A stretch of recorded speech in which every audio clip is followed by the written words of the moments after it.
Welcome back to It's Personal. It's Personal is brought to you by Gundersen Health System. I'm Chris Stauffer. Well, we all get a cold, and none of us like to have them. And in fact, we'd like to have them get a little bit on the shorter side. How do we do that?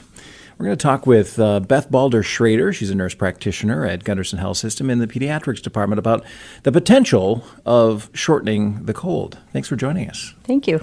Nobody likes a cold. How do we shorten it? Is there a way? There probably isn't a way to shorten it other than to be in good health when you get it.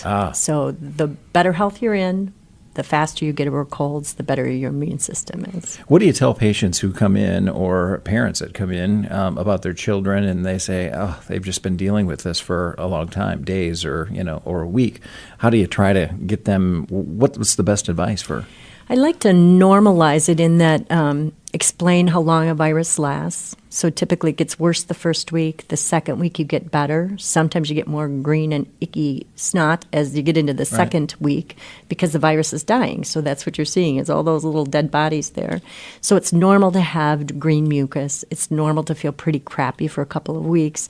If you're getting beyond 2 weeks or you start running a fever in the second week, or anytime after the first 3 or 4 days, that's usually unusual for a cold pattern, and it might signal there could be a secondary infection, like an ear infection or pneumonia or a sinus thing going on. And once it hits that level, is that when antibiotics come into play? Because I know that there is a protocol not to treat with antibiotics in our world today. So when we treat with antibiotics, we're treating a bacterial infection. So colds are viruses, but sometimes viruses could cause enough inflammation or enough pooling of mucus in places, behind ears, in your lungs, in your sinuses, that then you get a secondary bacterial infection. And so that's when antibiotics come in, is if we're suspecting there's a secondary bacterial infection. It doesn't do anything for the virus itself. Now, we see there's over-the-counter medications that say, shorten your cold, or say, as soon as you feel the symptoms of a cold coming on, to take X medicine. Have you heard any feedback? Have you gotten any feedback about some of those medicines that are out there on the market? Yeah, there's a lot of buzz about Zicam or zinc products that you can spray in your nose or take in tablet form. There aren't real strong studies that it makes a difference as far as how long you're ill. And there can be some side effects, particularly from the nasal zinc, that it can cause permanent lack of smell if it's used very long. Really? Okay. So there's some danger with that. There is some studies that are pointing toward nasal crom possibly being helpful. That's chromium sodium, and it may help shorten the course just a little bit. And then you could buy that over the counter. That too is a nasal spray. I'm sure that you're probably recommending to anybody listening to this, and when it comes to the cold, that it's going to be the typical things like rest and not going into work and spreading the cold around and taking care of yourself, I guess you could say, to get rid of that cold maybe sooner and to feel better. Any other pieces of advice? Because I know that a lot of people would say, a good old-fashioned cup of chicken noodle soup is going to help you.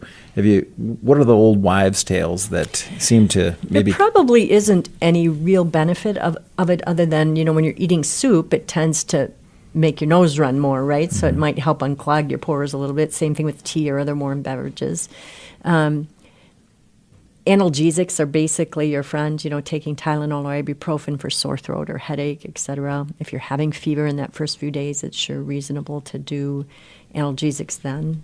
All right. Can you talk a little bit more about that? Because I know that providers will often say, try to stay ahead of the symptoms. Can you explain what that means? I'm not really sure what that means because Tylenol or ibuprofen should be used as needed. Okay. There's some benefit of our body revving up a little bit. So fever actually stimulates the immune system to fight the infection more. So if you aren't miserable, you don't need to take Tylenol or ibuprofen, especially in children. If kids get temps up to 102, they're feeling pretty miserable, of course you want to give them something to make them feel better. If their temps 99 to 100 or 100.5 and they're perking along and doing okay, I'd probably just let the fever do its work. A couple of other things I want to ask you about. And by the way, we're talking with Beth Balder-Schroeder. She's a nurse practitioner in pediatrics at Gundersen Health System, but we're talking about the common cold. Want to ask you a little bit about people will start to load up on vitamins, whether it's in the winter or whether they have a cold or not. What are your thoughts on that? There's not a lot of evidence that it makes a lot of difference unless you're missing those ingredients in your daily diet. So if you don't eat fruits and vegetables, which carry many of our vitamins, then it's not a bad idea to take a multivitamin throughout the year. For people who don't drink any milk, milk is really one of the only sources of vitamin D other than sunlight. And in Wisconsin, we have so little sunlight in the winter that most of us probably need a vitamin D supplement. And vitamin D just is a good immune booster. It does a lot of things for your body. So if you don't drink milk, that would be one thing that you could take. It is found in any common multivitamin, kid or adult. So if you know your diet isn't very great, and you don't drink milk, a multivitamin usually does the trick. Little vitamin D doesn't hurt anybody, that's for sure. No. Let's talk a little bit about the other thing that people will talk about, especially if they feel the cold symptoms come on. I've heard a lot of people say, lots of liquids, really just, trying to flush the system. What are your thoughts on that? Well, it doesn't really flush the system, but whenever your body's hydrated, your blood runs better. You can mobilize your mucus better, things like that. So it's a good idea to push the fluids to get the rest that you can. Some people find that washing your nose with saline, there's things called the neti pot or other things that can help wash out your sinuses. And those, if you're feeling really congested, it really makes you feel better when you use those things. There's some evidence that maybe people who, when you first get a cold, you do a lot of washing of your sinuses, it may help flush some of the virus out. But again, there's not a lot of data behind that it really makes much difference. Sounds like we just need to work on this with the data more and more and find out what it is that can knock these colds down. And that leads me to my final question for you.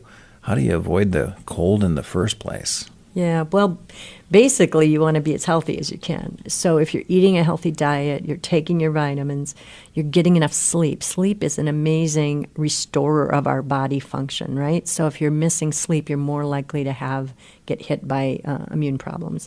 If you have asthma, you have more issues with that. So the healthier you can keep your body, the better. And then just practical things like washing your hands, avoiding people who are sneezing and coughing, possibly during the winter wearing a mask when you travel on an airplane, trying to avoid really busy places where a lot of people are together, like going to the busier shopping places on the weekends, when everybody's there at peak times. And then keeping yourself home if you're sick. If you're running a fever, you shouldn't be at work or at school. We can't all stay home for 2 weeks till we're no longer coughing at all, but the virus is most potent in that first few days of your illness. And then trying to avoid your loved ones when you are feeling sick, staying in your bedroom and trying to make sure you clean up after yourself, right? I often recommend just having them keep a baggie, and you can use all your Kleenex, your dirty Kleenex, and keep putting them in there so you aren't spreading it all over everywhere. Yeah, good advice. Beth Balder-Schroeder, thanks for joining us, nurse practitioner, pediatrics at Gundersen Health System. Hopefully everybody's able to avoid the common cold, let alone the flu. Get your flu shot, right? Right. All right. We